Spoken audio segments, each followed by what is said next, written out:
The Ghana National Association of the Deaf, NAD, is calling for greater inclusion of the deaf community in society and their right to access information. On October 9, 2025 in Accra, NAD hosted a media forum to promote human rights for deaf individuals, emphasizing the importance of improving access to information. This event was part of the International Week of the Deaf IWD celebrations themed No Human Rights Without Sign Language Rights. Social language of the deaf community, the availability of interpreters is limited, and many public institutions, including hospitals and courtrooms, fail to provide interpreting services. The association warns that without accessible information, the deaf community cannot make informed decisions or fully engage in national life.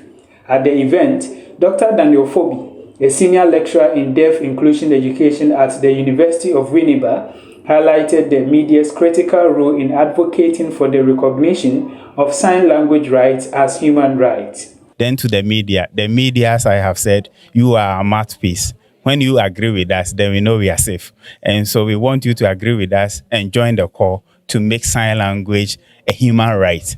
Because once your language is taken off you, then every facet of your life is going to be endangered. And that is what deaf people are going through. And so that is to the media. Madam Irene Owusua, a special educator at the University of Ghana, suggested that sign language interpreters from GNAD could volunteer at media houses, recalling the contributions of the first GTV sign language interpreter, whose efforts were ultimately recognized.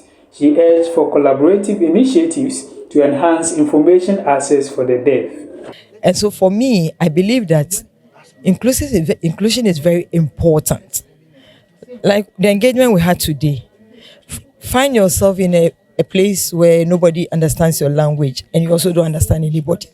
You just want to communicate something simple, like you want to go to the washroom. You are trying to tell people, I want to visit the washroom. They are not getting it. How will you feel? And you are pressed. So sometimes we should put ourselves in the shoes of our brothers and sisters who are here, hard of hearing or deaf. And then we'll understand what they go through and appreciate what they go through. My father grew up and he became deaf because of presbycusis, that's deafness during old age. So if we don't have a better place, and even if I didn't have knowledge about how to manage a deaf person, how was I going to communicate with my daddy or live comfortably and make his life comfortable? So I believe that it's a call for all of us, because disability is not respecter of persons. It can happen to anybody, but we don't wish it for anybody. So let us make this place a better place so that we can all enjoy the peace and the love we need to share. We want the media to project us. And many of the media houses find it difficult to employ a number of, it means that when we ask them to employ us, then it's going to be an additional cost, which they may not be able to afford. That's why I'm advocating that we can start from voluntary. And then as we go there to volunteer, they will even see the need. And then sometimes we even offer to train maybe one or two people in that particular media house. And then we'll come out. But then if that is not, if voluntary is not working for us, we can train them. But even when you go there and train, they don't understand the language in the first place. So you have to do it. So by demonstrating what you have, it's voluntary in itself. And then through that, they will also be able to build, like I mentioned earlier on, in the country, apart from Missing Link that we have years back, there was nothing like the deaf accessing news.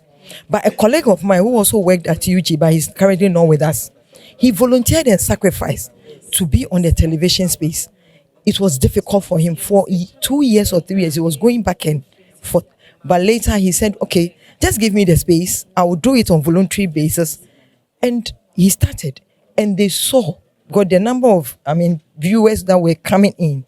It motivated GTV to create that space for people to also, the deaf people to also access. So I think that we can come and talk, but if we don't start anything, we won't get anywhere.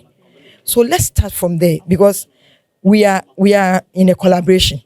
So if the media house is not coming, why don't we go?